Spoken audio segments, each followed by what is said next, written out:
Hello everyone.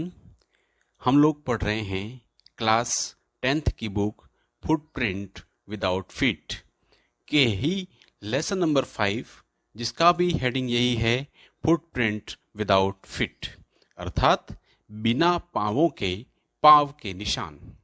और इसके writer का नाम है H.G. वेल्स। तो हम लोग समझने की कोशिश करते हैं कि लेखक इस कहानी में क्या ऐसी बातें बता रहा है जो किसी के बिना पाँवों के पाँव के निशान खुलते हैं या उभरते हैं। तो चलिए हमको इसको समझने की कोशिश करते हैं। लेखक ने शुरुआत में एक परिचय दिया है, can a man become invisible, क्या कोई आदमी या कोई व्यक्ति अदृश्य हो सकता है। This is the story of a scientist who discover how to make himself invisible। यह एक वैज्ञानिक की कहानी है जो यह खोज करता है कि कैसे अपने आप को अदृश्य बनाया जाए। Does he use or misuse his discovery? क्या वह अपनी खोज का उपयोग करता है या दुरुपयोग करता है। तो चलिए इस कहानी को हम शुरू करते हैं।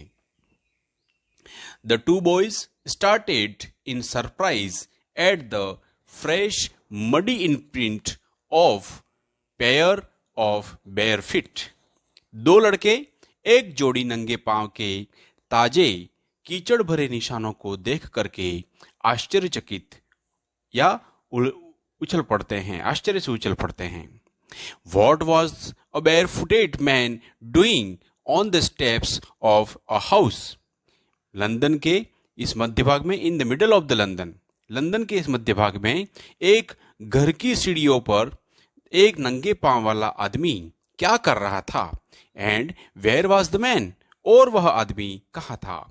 As they gazed and remarkable sight made their eyes, जैसे उन्होंने उसको घूर करके देखा या एक टक से देखा, एक असाधारण और आश्चर्यजनक दृश्य उनकी आंखों के सामने आ जाता है।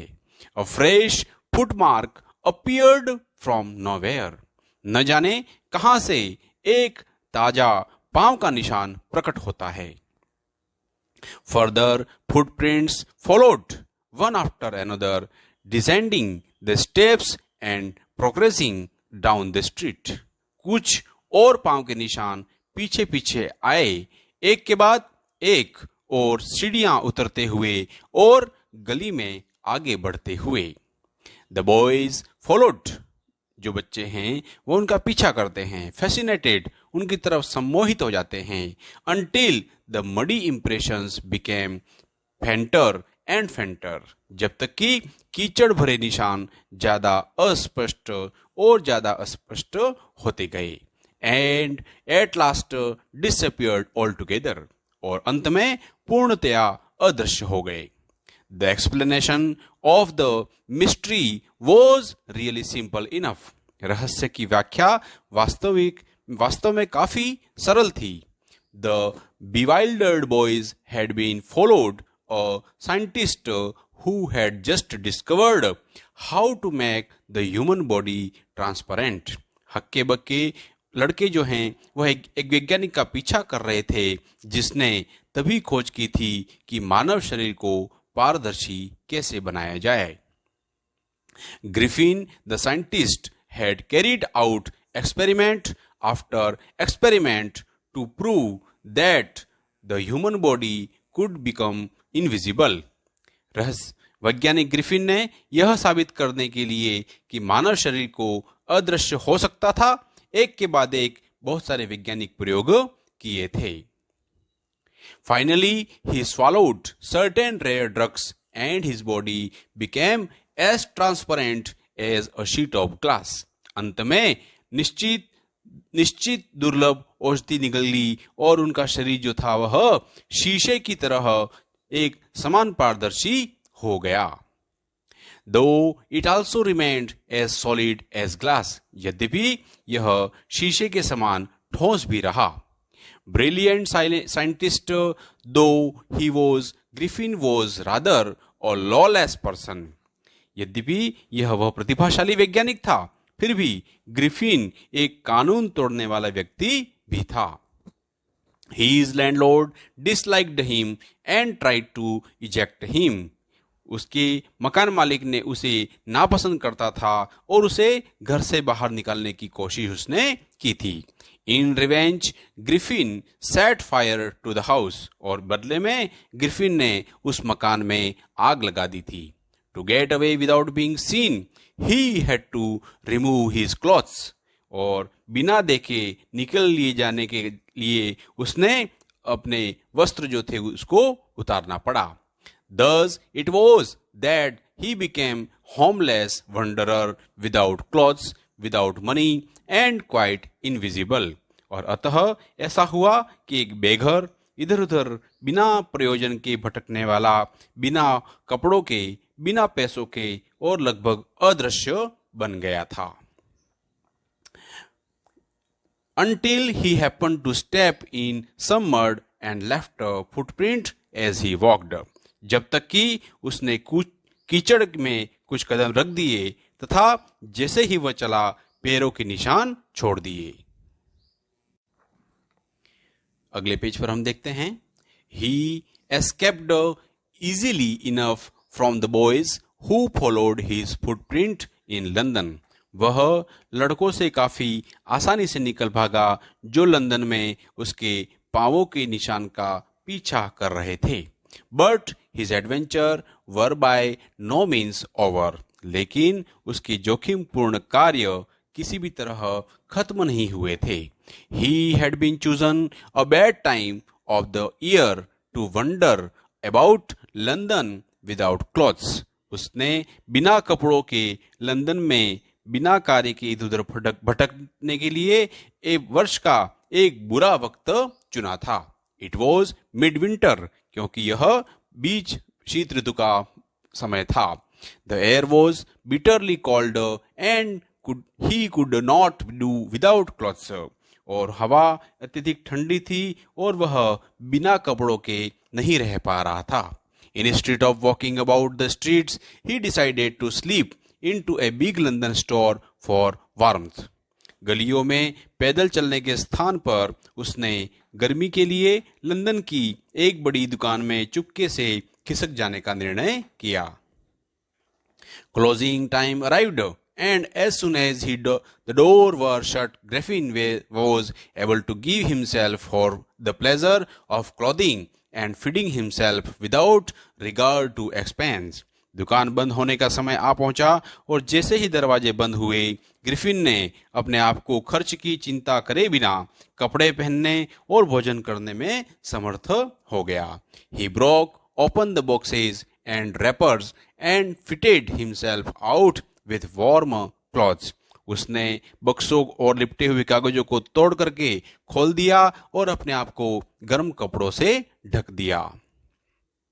Soon with shoes and overcoat and a wide brimmed hat, he became a fully dressed and visible person. शीघ्र ही उसने जूते, एक बड़ा कोट, एक चौड़ी किनारी वाली टोपी के साथ पूरी तरीके से कपड़े पहने हुए दृश्य व्यक्ति बन गया। In the kitchen of the restaurant, he found cold meat and coffee, and he followed up the meal with sweets and wine taken from the grocery store. भोजनालय के रसोई घर में उसने ठंडा गोश्त का कॉफी मिली और उसने भोजन के बाद पंसारे की दुकान से ली गई मिठाई और शराब को लिया। Finally, he settled down to sleep on a pile of quilt. अंत में वह रजाइयों के एक अंबार पर सोने के लिए आरामदायक स्थिति के अंदर लेट गया। It only Griffin had managed to wake up in good time, all might have been well. और यदि ग्रिफिन केवल ठीक समय पर उठने में सफल होता तो सब कुछ ठीक होता। As it was, he did not wake up until the assistants were already arriving next morning. जैसी की स्थिति थी, अगले सुबह जो हेल्पर या सहायक थे को इतनी जल्दी आने तक वह नहीं उठा था। And it was they did not wake up until the assistants were arrived. morning when he saw a couple of them approaching, he panicked and began to run. और उसके जो दो सहायक के पास आते हुए देखा, वह डर गया और दौड़ना शुरू कर दिया. So once more, they naturally gave chase. In the end, he was able to escape only by quickly taking off his newly found clothes. और जब उसने दो सहायक को पीछा कर रहे थे, वो डर गया और दौड़ना शुरू किया. स्वाभाविक रूप से उसे पकड़ने के लिए वे पीछे भागते हैं और अंत में केवल अपने हॉल में पाएगी वस्त्रों को शीघ्रता से उतारकर निकल भागने में समर्थ हो पाया. So once more he found himself invisible but naked in the chill January air. और एक बार पुनः उसने अपने आप को जनवरी की उस सर्द हवा में अदृश्य लेकिन वस्त्रहीन पाया. This time he decided to try the stock of a theatrical company in the hope of finding not only clothes but also something that would hide the empty space above his shoulders. और इस बार वह उसने केवल कपड़े नहीं वरन उसके कंधों के ऊपर जो रिक्त स्थान अर्थात खाली जो स्थान था गहरे गर्दन और चेहरे के लिए उसको छिपा देगा, ऐसा कुछ ढूंढने की आशा में एक नाटक कंपनी के भंडार को आजमाने का उसने निर्णय किया. Shivering with cold he hurried to Drury Lane the centre of the theatre world. ठंड से ठिठुरते हुए उसने ड्रूरी गली तक जल्दी चलकर गया जो रंगमंच की दुनिया का केंद्र था. ही सून फाउंड अ सुटेबल शॉप. और शीघ्र ही उसने एक उपयुक्त दुकान पा ली. He made his way invisible up a stair and came out a little later wearing bandages round his forehead, dark glasses, false nose, big bushy side whiskers and large hat. और वहां पर उसने अपने आप को छुपाने के लिए या अपने आप को प्रकट करने के लिए बहुत थोड़ी देर बाद माथे के चारों ओर पट्टियां पहने, गहरे रंग का चश्मा, कृत्रिम नाक, बड़े घने किनारे वाले गलमुच्छे और एक बड़ी टोपी पहन करके वह बाहर आता है. To escape without being seen, he callously attacked the shopkeeper from behind, after which he robbed him of all the money he could find. और बिना देखे गए भाग निकलने के लिए उसने बेदर्दी से दुकानदार पर पीछे से वार किया, जिसके बाद उसने से सारा धन जो भी पा सका उसको लूट लिया. Eager to get away from the crowded London, he took a train to the village of Epping, where he booked 2 rooms at the local inn. भीड़ भरे लंदन से निकल जाने के लिए वो उत्सुक हो रहा था और उसने आईपीड गांव के लिए एक रेलगाड़ी पकड़ी, जहां उसने स्थानीय जो धर्मशाला थी में 2 कमरों की एक अग्रिम व्यवस्था की. The arrival of a stranger at an inn in winter was in any case as unusual event. और इस सर्दी की ऋतु में एक सराय में एक अजनबी का आगमन जो कुछ भी हो एक असामान्य घटना थी. A stranger of such uncommon appearance set all tongues wagging. और ऐसे असाधारण रंग रूप वाले अजनबी ने सबका बोलना जो था वह शुरू करवा दिया था. Mrs. Hall, the landlord's wife, made every effort to be friendly. मकान मालकिन की पत्नी श्रीमती हॉल ने उसे दोस्ताना बनने के लिए सभी प्रयास किए. But Griffin had no desire to talk. लेकिन ग्रिफिन की बात करने की इच्छा नहीं थी. And told her my reasons for coming to Iping is a desire for solitude. और उसने कहा आईपीड में आने का मेरा कारण एकाकीपन की इच्छा थी. I do not wish to be disturbed in my work. मैं अपने कार्य करते समय उसमें बाधा पहुंचवाना नहीं चाहता हूं.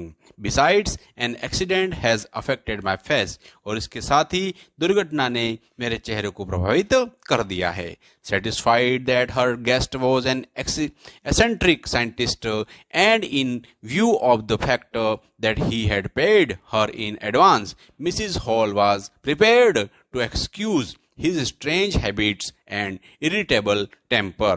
संतुष्ट होते हुए कि उसका जो मेहमान था वह संघ की वैज्ञानिक था, और इस तथ्य को मद्देनजर रखते हुए कि उसने उस समय से पहले पैसों का भुगतान कर दिया था, श्रीमती हॉल ने उसकी अजीब आदतों और चिड़चिड़े क्रोधित स्वभाव को माफ करने के लिए तैयार हो गई थी।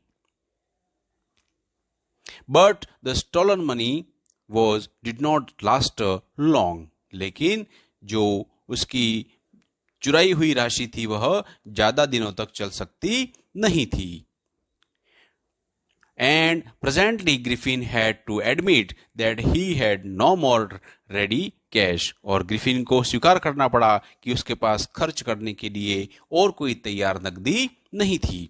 He pretended, however, that he was expecting a check to arrive at any moment. और उसने ढोंग किया कि वह किसी भी क्षण एक चेक को पहुंचने की आशा कर रहा है। Shortly afterwards, a curious episode occurred. बाद में एक बहुत ही विचित्र घटना घटती है। Very early in the morning, a clergyman and his wife were awakened by noises in study. और सुबह के समय एक पादरी और उसकी पत्नी अध्ययन कक्ष में हो रहे शोर से जग गए। Creeping downstairs, they heard the chink of money being taken from the clergyman's desk. चुपचाप और सावधानी से सीढ़ियों के नीचे आते हुए उन्होंने पादरी की डेस्क से पैसे निकालने की आवाज को सुना। Without making any noise and with a poker grasped firmly in his hand, बिना कोई शोर किए और अपने हाथ में एक धातु की छड़ी दृढ़ता से पकड़े हुए पादरी ने The clergyman flung open the door. पादरी ने दरवाजा जो था वह जोर से खोल दिया। Surrender, उसने कहा, आत्मसमर्पण कर दो। Then, to his amazement, he realized that the room appeared to be empty. और तब उसको आश्चर्य का ठिकाना नहीं रहा जब उसने महसूस किया कि कमरा तो खाली दिखाई दे रहा था। He and his wife looked under the desk. उसने उसकी पत्नी ने डेस्क के नीचे देखा, and behind the curtain, पर्दों के पीछे देखा, and even up to chimney, और यहाँ तक कि चिमनी के अंदर भी उन्होंने देखा। There was not a sign of anybody. वहां पर किसी का भी नामो निशान नहीं था। Yet the desk had been opened and the housekeeping money was missing. और डेस्क को खोली और घर की व्यवस्था का धन जो था वह गायब हो गया था। Extraordinary affairs. यह तो बहुत अद्भुत घटना थी। The clergyman kept saying for the rest of the day. और पादरी ने दिन के बाकी समय यही कुछ बोलता रहा। But it was not as extraordinary as the behavior of Mrs. Hall's furniture a little later that morning. लेकिन यह इतना अद्भुत नहीं था जैसा कि उस समय थोड़ी देर बाद श्रीमती हॉल के फर्नीचर का व्यवहार था। The landlord and his wife were up very early and were surprised to see the scientist door wide open. मकान मालिक और उसकी पत्नी बहुत जल्दी उठ गए थे और वैज्ञानिक का जो दरवाजा था पूरी तरीके से खुला हुआ देख करके वो आश्चर्यचकित हो गए थे। Usually it was shut and locked. प्रायः यह जो दरवाजा था वह बंद और ताला लगा हुआ रहता था। And he was furious if anyone entered his room. और वह यदि कोई कमरे में घुसता तो वह क्रुद्ध हो जाता था।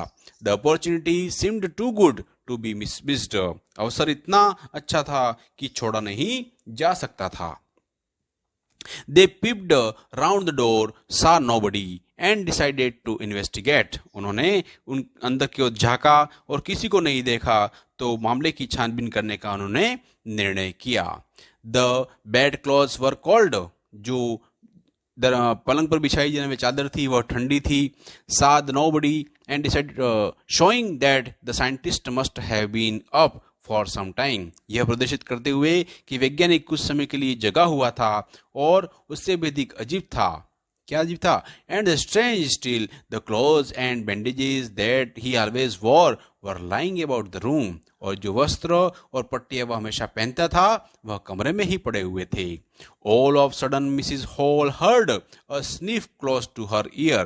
अचानक श्रीमती हॉल ने अपने कान के पास सू सू करते हुए सांस लेने की आवाज को सुना। A moment later, the head on the bedpost leaped up and dashed itself into her face. और एक क्षण पश्चात पलंग के खंबे जो थे पर पड़ी टोपी ने लंबी छलांग लगाई और उसके चेहरे पर कसकर चोट की। Then the bedroom chair became alive, और तभी शयन कक्ष की जो कुर्सी थी वह जीवंत हो गई। Springing into the air, it charged straight at her, और हवा में तेजी से उछलते हुए उसने उस पर सीधे धावा बोल दिया, और legs foremost, और लगभग पैरों से सर्वप्रथम पैरों पर। As she and her husband turned away in terror, the extraordinary chair pushed them both out of the room and then appeared to slam and lock the door after them. जैसे ही वह और उसकी पति दहशत में मुड़े, अद्भुत कुर्सी ने उन दोनों को कमरे के बाहर धकेल दिया और उनके बाद दरवाजे की ऊंची आवाज के साथ जोर से बंद करने के लिए उस पर ताला लगाने का लिए प्रकट हुई। Mrs Hall almost fell down the stairs in hysterics, और मिसिज हॉल जो हैं वह उन्माद के दौरे में करीब करीब सीढ़ियों के नीचे गिर गई। She was convinced that the room was haunted by spirit, उनको लगा कि वह कमरे में प्रेतात्मा नियमित रूप से प्रकट होती है।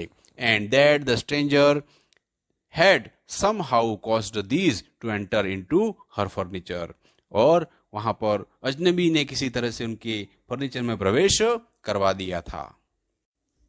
My poor mother used to sit in that chair, she mourned, और श्रीमती हॉल ने उसको बात कहा कि बेचारी मेरी माँ उस कुर्सी पर बैठती थी। She was convinced, she wanted to think it should rise up against me now, उसने रोनी आवाज में शिकायत की, यह सोचना कि यह अब मेरे विरुद्ध ऊपर उठेगी। The feeling among the neighbors was that the trouble was caused by witchcraft, पड़ोसियों के मध्य यह भावना थी कि यह परेशानी जादू टोने के कारण उत्पन्न हुई थी। But witchcraft or not, when news of the burglary at the clergyman's home become known, और लेकिन जादू टोना नहीं था जब पादरी के घर की चोरी की सूचना का पता चला, और the strange scientist was strongly suspected of having had a hand in it, और वैज्ञानिक जो इसमें हाथ होने का मजबूती से संदेह किया गया था। Suspicion grew even stronger when he suddenly produced some ready cash, though he had admitted not long before that he had no money. संदेह और मजबूत तब हो गया जब उसने अचानक कुछ तैयार नकदी प्रस्तुत की, जबकि उसने कुछ देर पहले स्वीकार किया था कि उसके पास पैसे नहीं थे। The village constable was secretly sent for, और गांव के सिपाही को गुप्त रूप से सूचना दी गई और उसको बुला लिया गया। Instead of waiting for the constable, Mrs. Hall went to the scientist. सिपाही के लिए प्रतीक्षा करने के जगह श्रीमती हॉल ने वैज्ञानिक के पास खुद चली गई। Who had somehow mysteriously appeared from the empty bedroom, जो किसी तरीके से अपने खाली शयन कक्ष के अंदर से रहस्यमय ढंग से जो था वो प्रकट हो गया था। I want to know what you have been doing to my chair upstairs, उसने कहा उससे। She demanded, उसने कहा मैं जानना चाहती हूं कि ऊपर तुमने मेरी कुर्सी को क्या कर दिया, उसने उसको पूछा। And I want to know how it is you came out of an empty room and how you entered a locked room, और उसने पूछा और मैं जानना चाहती हूं कि तुम एक खाली कमरे के अंदर कैसे बाहर आए और तुम ताला लगे हुए कमरे में कैसे अंदर गए। The scientist was always quite tempered, जो वैज्ञानिक था हमेशा तुनक मिजाजी था। Now he became furious, और वह भी क्रोधित हो गया। You don't understand who or what I am, उसने कहा तुम समझते नहीं हो मैं कौन और क्या हूं। He shouted, very well, I will show you, और उसने चिल्लाया अच्छा बहुत अच्छा मैं तुम्हें दिखा दूंगा। Suddenly he threw off bandages, whiskers, spectacles and even nose. उसने अचानक से उसकी पट्टियां, गलमुच्छा, चश्मा और यहाँ तक कि कृत्रिम नाक जो थी वह फेंक दी। It took him only a minute to do this. The horrified people in the bar found themselves staring at the headless man. उसने यह करने के लिए केवल कुछ समय लगाया, कुछ मिनट लगाए, और उस महखाने में आतंकित जो लोग थे ने अपने आप को एक बिना सिर के व्यक्ति को घूरते हुए वहां पर पाया। Mr Jaffer the constable now arrived. सिपाही जो जेफर्स था वह वहां पर आ गया था, and was quite surprised to find that he had to arrest a man without a head। और आश्चर्यचकित हो गया कि उसे एक बिना सिर के व्यक्ति को गिरफ्तार करना था। But Jeffers was not easily prevented from doing his duty। लेकिन जेफर्स को अपना जो ड्यूटी थी, उसका कार्य था, करने की सरलता से नहीं रोका गया था। If a magistrate's warrant ordered a person's arrest, then that person had to be arrested with or without his head। यदि एक मजिस्ट्रेट का वारंट था कि एक व्यक्ति को गिरफ्तार करने का आदेश दिया था, तो उस व्यक्ति को गिरफ्तार करना ही था, चाहे उस व्यक्ति का सिर हो या वह बिना सिर का हो। There followed a remarkable scene as the policeman tried to get hold of a man who was becoming more and more invisible as he threw off one garment after another। और उसके बाद एक असाधारण सा दृश्य वहां पर प्रस्तुत होता है। जैसा कि सिपाही ने व्यक्ति को काबू में करना चाहा, उससे अधिक अदृश्य होता जा रहा था, जैसे जैसे उसके एक के बाद एक वस्त्र उसने फेंकने शुरू कर दिए थे। Finally a shirt flu into the air. और अंत में कुछ लोगों ने देखा कि वहां पर जो उसका शर्ट था वह भी उसके द्वारा फेंक दिया गया था। Constable found himself struggling with someone he could not see at all. Some people tried to help him, but found themselves hit by blows that seemed to come from nowhere। और संघर्ष करते हुए कुछ लोगों ने उसकी सहायता करने का प्रयास किया, लेकिन उस अपने आप को घूसों से मारा जाते हुए पाया, जो न जाने कहां से आते हुए प्रतीत हो रहे थे। In the end, Jaffer was knocked unconscious as he made a last attempt to hold on to the unseen scientist। अंत में जेफर्स को चोट पहुंचाते हुए बेसुध कर दिया गया, जैसे ही उस अदृश्य वैज्ञानिक को पकड़ने का उसने अंतिम प्रयास किया। There were nervous excitement cries of hold him। वहां पर उसने कहा, इसे पकड़ो, ऐसा उसने उत्तेजित और चिल्लाहट में कहा। But this was easier said than done. और लेकिन यह करने से अधिक कहना सरल था। Griffin had shaken himself free and no one knew where to lay hands on him. और ग्रिफिन ने अपने आप को मुक्त कर लिया था और कोई नहीं जानता था कि उसे कहाँ पकड़ा जाए। इस प्रकार से इस कहानी का अंत यहाँ पर होता है और ग्रिफिन किसी के हाथ नहीं आता है।